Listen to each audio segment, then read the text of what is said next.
Assalamualaikum warahmatullahi wabarakatuh. Sebelum kita mulai ceritanya, saya minta dukungan dari teman-teman dengan cara klik tombol subscribe channel ini. Dan jangan lupa nyalakan juga lonceng notifikasinya, agar teman-teman semua tidak ketinggalan cerita-cerita baru dari channel ini. Dan untuk kisah yang akan saya bawakan kali ini, yaitu kisah yang berjudul Yang Terkasih Anandaku. Langsung saja kita simak berikut ini.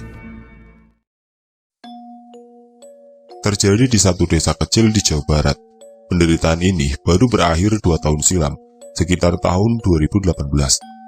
Nama saya Kumala, alumni siswi SMU unggulan, dan termasuk murid unggulan di sekolah saya. Sebelumnya aku ingatkan sekali lagi untuk jangan menebak, apalagi sampai nge-spill lokasi dan siapa orangnya. Kalau siapa tahu di sini ada tetangga atau kerabatnya. Karena ini menyangkut kenyamanan pemilik cerita dan aib keluarganya. Ceritanya lumayan rumit, jadi lebih baik kita ambil dan petik hikmah dan pelajaran dari cerita ini. Diceritakan dari sudut pandang Kumala. Aku selalu merasa bangga pada diri sendiri. Karena dari kecil, aku selalu dapat pujian dari ibu dan ayah, hal apapun itu. Keluarga dan teman-temanku juga sering memujiku, terutama soal fisikku yang dicirikan cantik. Cuma itu tingkat kebahagiaanku. Kehidupan bahagiaku gak utuh lagi di umurku yang ke-12, karena orang tuaku meninggal beserta adik dan kakakku karena kecelakaan bis. Aku hidup sebatang kara. Akhirnya, aku dititipkan di pesantren, yang sekalian bisa dibilang juga itu panti asuhan. Lalu bertahan 3 tahun saja, alias aku habiskan masa SMP-ku di pesantren. Mulai lulus SMP, waktu SMU, akhirnya aku diasuh dengan adik dari ibuku, dan disekolahkan di sekolah umum. Sebut saja tanteku Tante Lilis, beserta suami dan 2 orang anaknya, yang umurnya masih sekitar 7-8 tahun. Mulanya inti cerita dari kisah ini saat aku dulu kelas 2 SMU, sekitar tahun 2005. Aku punya banyak rekan. Rata-rata teman dekatku bisa dibilang orang-orang tenar pada masanya. Kalau sekarang kita sebut semacam selebgram atau seleb sosmed lah. Tapi dulu cuma pemain iklan dan model karena belum kenal sosmed. Mereka berwarna-warni kepribadiannya. Tapi yang paling akrab dan banyak nyambung denganku namanya Emi. Emi anak orang mampu, baik sekali, loyal pada siapapun, cantik budi dan fisiknya. Tapi sayang, ia seringkali mudah tertipu. Ya, Emi mudah percaya dengan kata-kata orang. Maka dari itu, akulah orang yang pas untuk akrab dengan Emi. Karena aku selalu beri dia banyak nasihat. Suatu hari, Emi pernah mengajakku ke suatu restoran. Ia mengaku punya kenalan untuk bekerja dengan gaji yang lumayan. Akhirnya aku turuti pinta Emi. Sampai di sana, aku bertemu dengan seseorang yang dimaksud. Aku kurang yakin karena itu seorang wanita tua, yang dari penampilannya pun jauh dari kata modern, apalagi orang mampu. Kira-kira ia mau kasih kerjaan apa ke Emi? Aku berinisiatif untuk pisah meja saja dengan Emi, karena aku takut mereka membicarakan hal yang seharusnya aku nggak tahu. Tapi Emi justru minta aku duduk gabung dengan mereka. Gak sopan ibu ini jauh-jauh dari luar kota demi kita, ucap Emi. Aku agak bingung, kenapa kita? Padahal dia yang punya urusan. Tapi aku ikut saja ajakan Emi. Ibu itu ramah sekali. Sepertinya ia sudah punya anak seumuran kita, atau bahkan cucu. Di sana, ibu ini menjelaskan ajakannya untuk bekerja sama menjadi model dari produk kosmetiknya. Aku juga agak kaget. Penampilannya orang desa dan sudah tua, tapi ternyata owner kosmetik. Wow. Nanti sistemnya, Emi jadi model utama, dan kamu cadangannya. Gak apa-apa kan, Neng? Kata ibu itu padaku setelah diskusi panjang tentang sistem kerjanya. Aku cuma mengangguk setuju, yang awalnya aku gak ngira sama sekali. Aku bakal diajak kerja juga. Dan dari penjelasannya, intinya aku dan Emi gak perlu kerja setiap hari. Cuma pada saat waktu-waktu tertentu ibu itu butuh, baru kami harus datang padanya. Aku lupa saat ceritakan ini kepada penulis nama ibu yang sebenarnya. Jadi kita bilang aja ibu itu. By the way, produk yang beliau punya bukan brand besar. Ia cuma memasarkan di Pulau Jawa, di pusat oleh-oleh, dan jarang juga orang tahu. Singkat cerita, kesepakatan kita tertanda di atas materai untuk kontrak selama 2 tahun. Alias kontrak ini akan habis waktu nanti aku lulus SMU. Bayarannya lumayan, bisa untuk jajan dan memenuhi keperluan sendiri agar nggak selalu minta tanteku. Tapi Emi justru kasih 20% bayarannya ke aku, karena aku yatim piatu alasannya. Mulia sekali hati Emi. Aku juga nggak tahu Emi dapat pekerjaan itu dari mana, dan kerja dari ibu ini dari mana. Bahkan aku nggak terpikirkan untuk bertanya juga. Awalnya pekerjaanku berjalan lancar, dan aku punya hubungan baik dengan Emi. Tapi lama-kelamaan, Emi menunjukkan gelagat yang aneh. Membuat aku sedikit jengkel juga karena sering gak pedulikan pertanyaanku, bahkan diam-diaman. Lalu tiba-tiba, pada suatu hari, "Kamu besok ada acara nggak? Kita ke rumah ibu yang kemarin yuk. Katanya dia ulang tahun," ajak Emi. Karena aku kelewat senang, Emi sudah mau bicara denganku. Aku terima ajakannya. Dijanjikan besok aku akan berangkat. Emi cuma bilang besok, tanpa kasih tahu aku jam berapa. Dan juga ibu owner itu gak juga ngontak aku. Dia cuma ajak lewat Emi. Besok adalah hari Kamis, yang mana aku bakal berangkat ke rumah ibu owner setelah pulang sekolah. Aku sudah siap dari siang. Aku pikir berangkatnya siang atau sore. Betul saja, Emi telepon aku jam 7 malam. Ya sudah, berhasil izin dan meyakinkan tanteku, aku diperbolehkan pergi. Tapi heran juga, kenapa semalam ini? Di kereta terakhir, aku tanya pada Emi, "Kok malam banget deh Mai acaranya?" "Gak apa-apa, biar langsung ke inti acaranya," jelas Emi singkat. "Mau balik jam berapa kalau begini ceritanya?" tanya aku agak protes ke Emi. "Ya udah, nanti dijanjikan, kita diantar kok sama sopirnya si ibu," kata Emi menenangkanku. Akhirnya sampailah kami di lokasi. Seperti tanpa ada pesta, sunyi sekali. Kami masuk tanpa permisi, karena pintunya terbuka.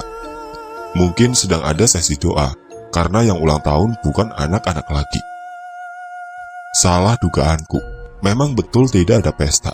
Cuma ada ibu yang duduk di sana dengan laki-laki yang mungkin anaknya. Makanan seadanya dengan beberapa benda aneh di atas meja. Kami cuma makan malam dan diberi evaluasi. Setelah itu, ibu itu minta pada Emi untuk menginap saja. Sedangkan aku disuruhnya pulang. Aneh, ya aneh, dan menjengkelkan. Karena sudah jam 11 malam, aku harus pulang sendirian diantar sopirnya. Keanehan itu terus aku pikirin, karena setelah pulang dari acara kemarin, Emi betul-betul menjauh dari aku. Di luar kebiasaannya. Sampai yang paling parah, Emi jarang masuk sekolah. Alasannya sakit. Tapi kalau aku telaah, itu karena dibully dengan temanku yang lain. Karena aku pun risih dengan tingkah Emi, aku juga ngejauhin dia. Ditambah pekerjaan yang juga gak jelas, karena gak pernah minta aku untuk kesana lagi, dan gak kirim gaji sama sekali. Tahu begini, aku gak usah terlalu berharap. Emi sering kelihatan bergelagat kayak gak kenal sama aku. Emi juga sering lupa sama janjinya, gak cuma denganku, tapi teman-teman yang lainnya. Emi lebih temperamen dari biasanya, tapi kadang-kadang sikapnya kayak biasa. Bahkan dia lupa kalau pernah ngeselin. Tapi aku anggap itu sepele. Mungkin Emi sudah punya kesibukan di luar sekolah, kayak kacang lupa kulitnya. Nanti di akhir kujelaskan mengapa Emi begini. Singkat cerita, di suatu hari setelah berbulan-bulan gak tegur sapa dengan Emi, aku ingat waktu itu aku pulang sekolah. Disambut tanteku dan Emi di ruang tamu rumah tanteku dengan tatapan gak enak. Aku lihat Emi yang secara fisik aku lumayan kaget karena kurus sekali dan kulitnya kusam. Aku kaget karena Emi jarang masuk sekolah. Sekalinya masuk, aku cuma lihat Emi sekilas dari jauh. Mungkin ini masalah yang serius. Aku didudukan dan dijelaskan. Emi menyuruh aku untuk gak balik lagi ke rumah owner kosmetik itu. Terlalu berbahaya. Karena menyangkut masa depanku nantinya. Katanya owner itu semacam mau cari tumbal. Tapi alasan yang diberikan betul-betul gak masuk akal. Aku gak bisa percaya kata-kata Emi lagi. Lagian aku harus berpikir logis. Di sini aku udah lumayan buta dengan uang yang enggak seberapa itu dibandingkan nyawa dan kesetiakawanan. Sampai aku melawan dan menyangkal. Sampai aku melawan dan menyangkal nasihat Emi habis-habisan. Padahal dipikir-pikir juga, Emi lah yang baik hati ngajak aku kerja bareng. Tanteku juga sudah menasihati aku untuk jangan balik lagi, tapi aku ngeyel. Gak lama dari hari itu, ada telepon masuk lagi, panggilan dari tempat kerjaku yang bilang kalau aku sudah jadi model satu-satunya. Emi justru yang disingkirkan. Lama aku gak dihubungi, aku kira aku udah gak dibutuhkan, ternyata masih juga. Dan kebetulan sekali, setelah aku bertikai dengan Emi dan tanteku, berjalanlah aku sendiri dengan senang ke rumah Bu Owner itu. Waktu hari yang ditetapkan kapan aku harus datang, aku diminta datang sore hari. Janjinya sebentar saja, aku foto langsung pulang. Tapi ternyata enggak begitu. Sampai jam 9 malam, aku belum pulang. Sedangkan aku sudah sangat lelah. Mana lagi aku nggak ada persiapan untuk menginap. Malam itu waktu aku bingung mau pulang gimana, aku disapa oleh Ibu Owner. Dia minta aku untuk menginap saja. Tapi aku bilang tidak bisa. Aku harus sekolah besok karena ada persiapan UN atau semacam tryout. Tapi Ibu Owner itu seperti memaksa dan khawatir terjadi apa-apa jika aku keluar semalam ini. Akhirnya aku iakan, tapi dengan syarat ibu itu harus menelpon tanteku untuk izin. Diiyakan oleh Ibu Owner itu. Ia meminjam HP-ku untuk menelpon tanteku, sedangkan aku segera bersiap tidur supaya besok pagi aku tidak telat berangkat sekolah. Aku disiapkan kamar besar, dari modelnya seperti bukan kamar tamu, seperti kamar anggota keluarganya. Tapi aku cuek saja. Setelah meletakkan barangku, aku memandi. Di dalam kamar yang disediakan untukku ada kamar mandi, tapi aku nggak boleh pakai. Ya sudah, aku pakai yang di luar. Aneh juga sih. Selesai mandi, aku dicegat lagi untuk makan malam dulu. Padahal aku udah ngantuk banget. Tapi mau gak mau, aku makan demi menghormati. Setelah makan, aku dipersilakan tidur. Kagetnya aku waktu masuk dalam kamar. Karena aroma dupa menyengat, menusuk sampai buat aku pusing. Obat nyamuk apaan ini? Dalam hatiku bergumam. Aku mau gak mau tetap tidur di kamar itu dengan gelisah. Di antara sadar dan gak sadarnya, di antara sadar dan gak sadarnya aku, di waktu mulai terlelap, aku mimpi ada seseorang perempuan duduk di ujung ranjangku yang entah itu siapa. Seperti bergumam dan membelakangiku, sambil memijat-mijat ujung jemari kakiku. Tapi aku gak bisa bergerak untuk bangun. Perempuan itu nampak aku kenal, tapi gak mungkin lah. Masa itu ibuku? Ibuku sudah meninggal. Aku mencoba tidur lebih dalam lagi.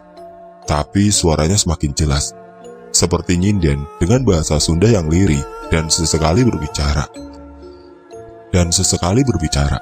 Tapi aku gak paham karena diselingi dengan isak tangis.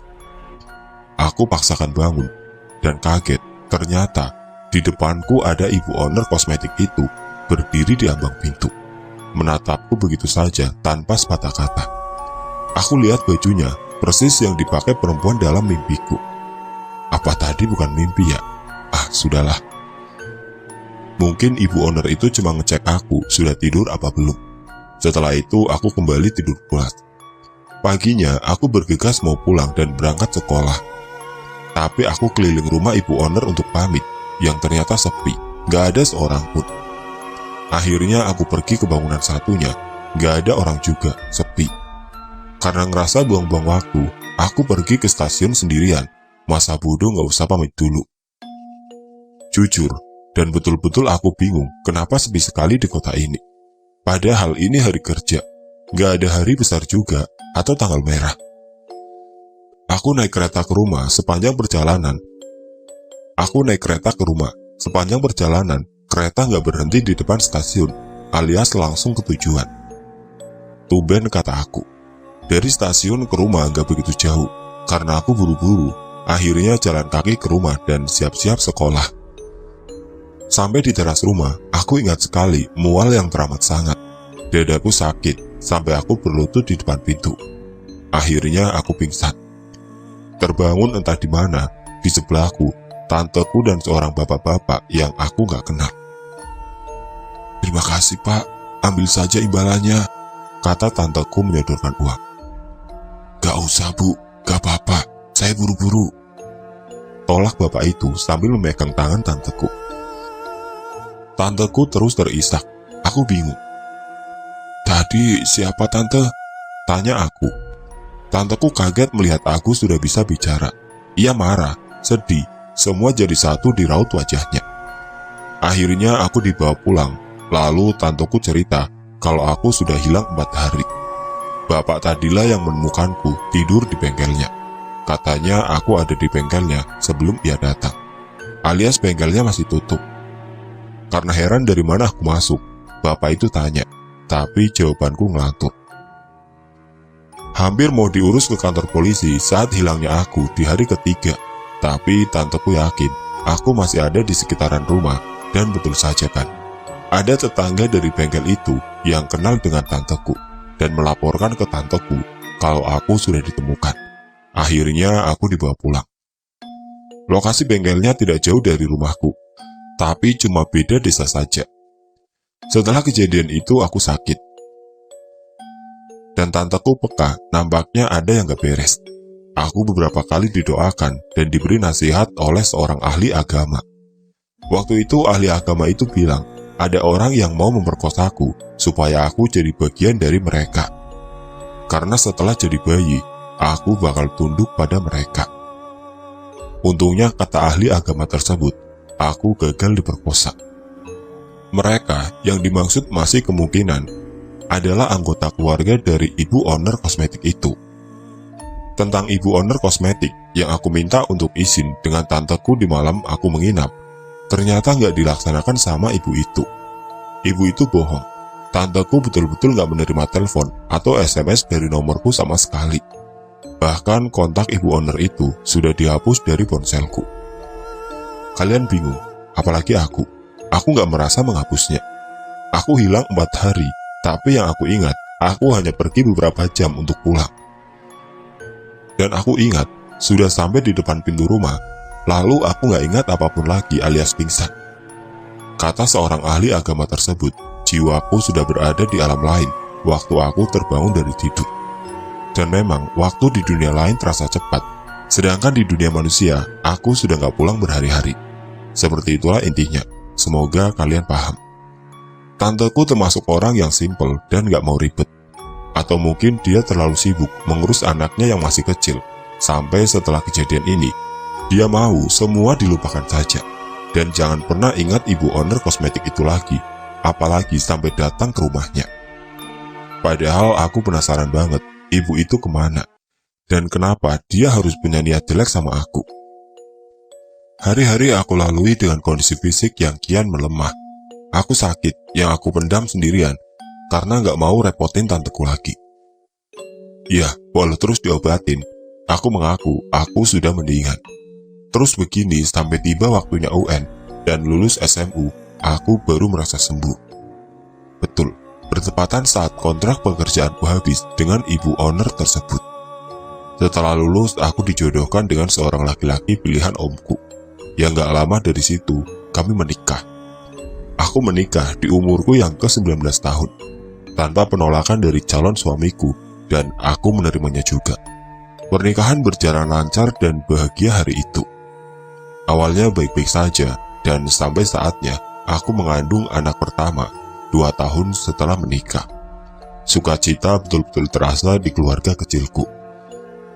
Aku rawat dan jaga bayi ini, kontrol ke bidan rutin, dan suamiku juga melarang aku berkegiatan yang berat. Pokoknya aku betul-betul ratu selama 9 bulan. Tapi, ada momen yang aku pikir ini aneh. Aku sering memimpikan seorang perempuan yang aku gak kenal, gak pernah ketemu. Bahkan aku gak pernah terfikir apapun soal orang lain. Perempuan ini selalu membawa seorang anak kecil yang baru bisa jalan. Dia menitipkan anak ini karena dia sibuk berjualan di pasar. Setelah itu, ia pergi meninggalkan aku. Begitu terus alur mimpiku tentang perempuan misterius ini. Gak setiap hari, tapi lumayan sering, sampai buat aku bertanya-tanya. Singkat cerita, aku melahirkan bayi perempuan. Aku beri nama dia Nanda. Bayiku normal secara keseluruhan. Lahiranku pun normal. Aku bersyukur karena dapat menikmati kehidupan baru yang bahagia. Hari-hari aku jalani, sampai suatu hari, suamiku terus-terus berterima kasih padaku, selalu memuaskan hasratnya setiap malam. Aku bingung, karena aku gak merasa melakukannya. Awalnya suamiku aku anggap bercanda, tapi semakin kesini semakin serius. Aku sering marah dan curiga sebetulnya ia berhubungan dengan siapa.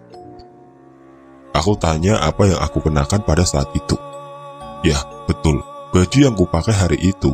Aku sampai berusaha terjaga di malam hari, menunggu suamiku tidur duluan untuk lihat apa yang sebenarnya terjadi. Aku gak menemukan keanehan, seperti mungkin suamiku menyelinap keluar suamiku menyelinap keluar rumah dan lain-lain, tapi enggak. Aku cuma melihat suamiku mengigau. Ya sudah, mungkin sebelumnya ia cuma mimpi. Pikirku selalu positif. Di umur bayiku yang ke-5 bulan, suamiku bersikap aneh. Gelagatnya aku ingat seperti teman lamaku Emi. Seperti menjauh dan gak mau pulang ke rumah. Seperti jijik lihat aku. Sakit hatiku melihat suamiku seperti ini. Aku selidiki dan tanya juga dengan suamiku. Tapi nampak gak ada orang ketiga di hubungan kita. Aku selalu selidiki kenapa dan apa salahku. Jenuh juga seperti ini. Akhirnya alasan terakhirnya, suamiku bilang, ia hanya mau fokus berkarir. Betul-betul gak masuk akal. Padahal beberapa bulan yang lalu, dia masih senang-senang saja. Aku digugat cerai setahun berikutnya. Semakin mantap gugatannya karena anakku Nanda. Dia didiagnosa memiliki kelainan Down syndrome, bahasa medisnya. Betul-betul terpukul dengan hidup yang sekarang. Aku gak punya dukungan dari siapapun, termasuk tante dan omku. Mertuaku justru mendukung perceraian ini, karena malu juga alasannya punya cucu Down syndrome. Tapi kenyataan, mau diubah seperti apa lagi? Aku gak punya pembelaan juga. Aku harus menelan bulat pil pahit ini, mensyukuri apa yang sudah kupunya, menjadi orang tua tunggal untuk Nanda. Aku sekolahkan dia dan menganggapnya sebagai anak pada umumnya. Belum usai aku trauma dengan perceraian dan kenyataan Nanda mengidap Down syndrome. Nanda selalu marah-marah sambil bilang mau pulang. Padahal posisi kami dikontrakan sendiri. Nanda bukan di level Down syndrome yang parah. Ia masih bisa beraktivitas normal dengan fisik yang normal. Tapi bicaranya saja yang sering gak nyambung dan telat waktu dipanggil. Selain ia selalu mengamuk minta pulang, Nanda seringkali membahayakanku. Walaupun ia masih TK, tapi tenaganya begitu kuat. Seringkali aku dapati ia berusaha menusukku dengan benda tajam, jarum, pensil, pisau, dan batu runcing. Aku merasa aku gak pernah lepas pengawasan. Sekolah pun aku tungguin. Sampai mandi dan buang hajat, aku gak lepas pandangan dari Nanda. Dari mana Nanda belajar kata-kata kasar dan mengerti benda tajam untuk menyakiti seseorang. Berkali-kali juga guru TK-nya kewalahan menghadapi Nanda, selalu berusaha mencelakai teman sekelasnya. Sampai aku didudukan dengan ibu dari salah satu temannya, karena sudah sangat muak dengan perlakuan Nanda yang semakin hari semakin menjadi. Gak ada kata lain selain minta maaf, tapi akhirnya aku berujung diminta untuk mengurus Nanda di rumah. Ya, Nanda dikeluarkan dari sekolahnya. Aku selalu sabar, dan tanpa sadar, aku begitu kuat menghadapi cobaan ini tanpa menangis. Sampai akhirnya aku menangis sejadi-jadinya saat aku ajak Nanda bicara. Nanda, ibu capek Nanda nakal terus. Nanda harus baik sama ibu, kataku memohon pada Nanda. Malam itu di rumah kontrakanku yang isinya cuma aku dan Nanda. Kumala bukan ibu Nanda. Dengar ya, gak usah banyak suruh. Saya mau pulang, bentak Nanda. Kagetnya aku, bukan cuma pengakuannya aku bukan ibunya, tapi kagetnya aku, jawabannya bisa nyambung. Bertubi-tubi pukulan hidup malam itu. Setelah sekian lama merasa diri ini kuat, akhirnya air mata ini tidak terbendung lagi. Semenjak kejadian malam itu, Nanda selalu bilang aku bukan ibunya. Tapi aku selalu berusaha membesarkan Nanda sepenuh hati. Sampai di titik sabarku habis, aku berniat memasukkan Nanda ke rumah sakit jiwa. Karena tingkahnya yang kelihatan semakin gak wajar, dan banyak juga saran dari orang lain untuk periksakan kejiwaannya. Gelagatnya bukan lagi seperti anak Down syndrome. Aku minta juga Nanda untuk diurus di RSJ, karena aku harus bekerja untuk menyambung hidup. Segala pemeriksaan dan pengumpulan data akhirnya disetujui oleh pihak rumah sakit. Oh ya, jadi selama ini aku cuma berobatkan Nanda ke puskesmas di desaku dan dirujuk ke rumah sakit kecil. Aku juga minim pengetahuan tentang Down syndrome dan gangguan jiwa. Aku beberapa kali bingung dari masukan orang dan bahkan dokter yang selalu berbeda-beda diagnosanya. Aku selalu terima-terima saja masukan dari siapapun. Padahal setauku, Down syndrome dan kelainan jiwa adalah hal yang beda. Tapi setelah ke RSJ, justru diketahui juga anakku mengidap gangguan jiwa. Yang dokter juga bilang kalau ternyata dari faktor genetik atau keturunan. Sesekali aku menyempatkan diri menengok Nanda di rumah sakit jiwa. Nanda punya satu suster yang menanganinya, sebut saja namanya Bu Riri. Suatu ketika, Bu Riri ini bilang padaku, "Bu, kayaknya Nanda ini anak yang spesial," kata Bu Riri, yang awalnya aku anggap masa bodoh, karena banyak yang bilang begitu. "Dulu ibu pernah mengabdi sama siapa, Bu? Maaf saya tanya begini, karena Nanda sebetulnya titipan dari salah satu orang, yang kemungkinan ibu tahu orang yang nitipnya. Saya bisa bantu?" Tanya Bu Riri lagi. Kesannya serius dan khawatir. Tapi aku tetap tersinggung. "Namanya anak ya pasti titipan, Bu, titipan Tuhan," kataku sambil agak mencibir. Bu Riri terdiam, mungkin gak enak, tapi tangannya memegang bahuku. "Titipan seorang ibu," katanya lagi. "Suami saya?" "Ya pasti, suami saya seseorangnya," kataku masih mencibir. "Seorang ibu juga, ia menitipkan Anda. Masa lalumu betul-betul gak bisa disesali lagi. Mungkin kamu pernah bersekutu atau mengabdi pada sesuatu. Jadi kamu merelakan keturunan-keturunanmu, Bu," jelas Bu Riri serius.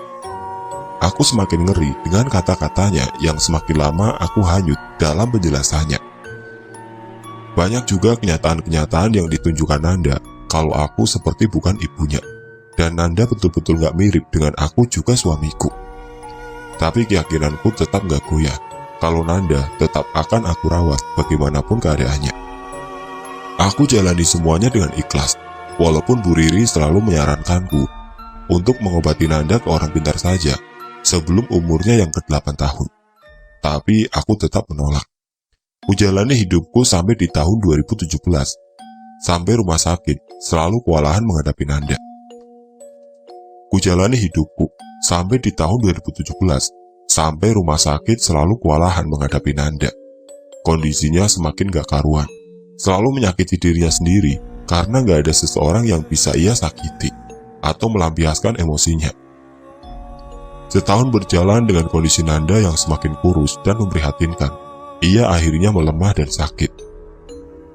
Baru aku sadari dan baru aku percaya kalau penyakit yang Nanda alami bukanlah penyakit medis. Sampai ada kerancuan antara Down syndrome atau kelainan jiwa. Banyak orang yang sudah berusaha menyadarkanku, tetapi aku gak percaya sama sekali. Dan soal mimpiku saat mengandung Nanda, sepertinya memang ada kaitannya dengan perempuan yang selalu menitipkan anaknya ke aku untuk pergi ke pasar.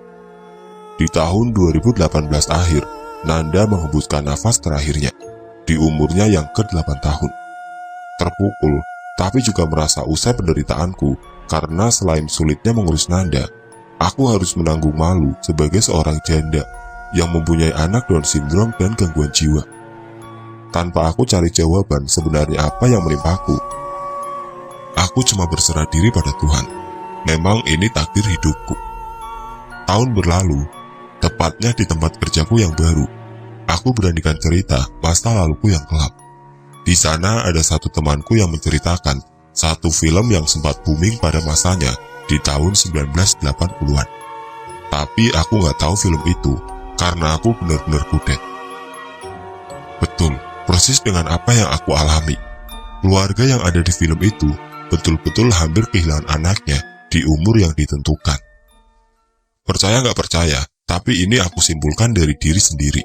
Mulai dari prosesinya dan urutan kejadiannya, persis seperti ibu owner kosmetik yang dulu pernah memperkerjakan aku. Betul-betul aku punya dendam yang mendalam untuk owner kosmetik itu. Tapi aku kehilangan jejaknya. Aku cuma mau berdoa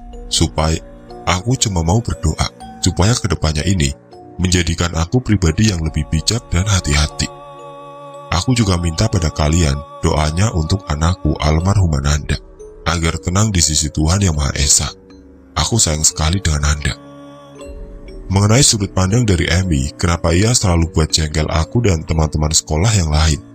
Karena sebelum Amy ke rumahku, kalian ingat kan, Amy ke rumahku untuk bilang jangan ke rumah ibu owner kosmetik itu. Nah, di situ ia sebelumnya sempat berobat ke orang pintar. Awalnya ia mengeluh sakit di bawah kiri perutnya. Setelah diperiksa ke medis, nggak ada penyakit serius. Tapi semakin didiamin, ia semakin parah, seperti pendarahan dan nyeri. Nah, disitulah ia putuskan berobat. Dan di situ ketahuan kalau ia sudah dihamili sesuatu yang nggak bisa dijelasin dia apa. Tapi rupa fisiknya seperti genderuwo. Hal lainnya, setengah jiwa Amy sudah dikendalikan dedemit yang sengaja dipasang oleh owner kosmetik itu ke fisik Amy. Maka dari itu, Amy suka lupa kalau ia sering membuat teman-teman jengkel. Bahkan ia sendiri sering lupa punya teman. Makanya ia nggak pernah lagi tegur sapa dengan temannya, termasuk dengan aku. Soal izin sakit di sekolah, ia betulan sakit seperti yang tadi aku jelaskan. Tapi soal dibully karena temanku jengkel, Amy nggak tahu sama sekali. Ya karena itu, Amy betul-betul nggak sadar sama apa yang dilakuin. Kandungan Amy dari demit yang menghamili ia nggak membesar, tapi katanya tetap ada jabang bayinya. Tetap melahirkan, tapi nggak seperti melahirkan pada umumnya. Setelah lulus pun, aku hilang kontak dengan Amy. Dan betul-betul nggak terpikir sama sekali gimana kabarnya, karena masalah hidupku ini betul-betul mencakup hampir seluruh pikiranku. Aku gak sempat lagi buat bertanya-tanya kabar di sekitar aku. Oke teman-teman, seperti itulah akhir dari kisah ini. Semoga apa yang sudah disampaikan dalam cerita ini dapat menjadikan pelajaran untuk kita semua. Dan bagi teman-teman yang baru bergabung, jangan lupa untuk like, komen, share, serta subscribe channel ini. Dan nantikan kisah-kisah horor berikutnya. Wassalamualaikum warahmatullahi wabarakatuh.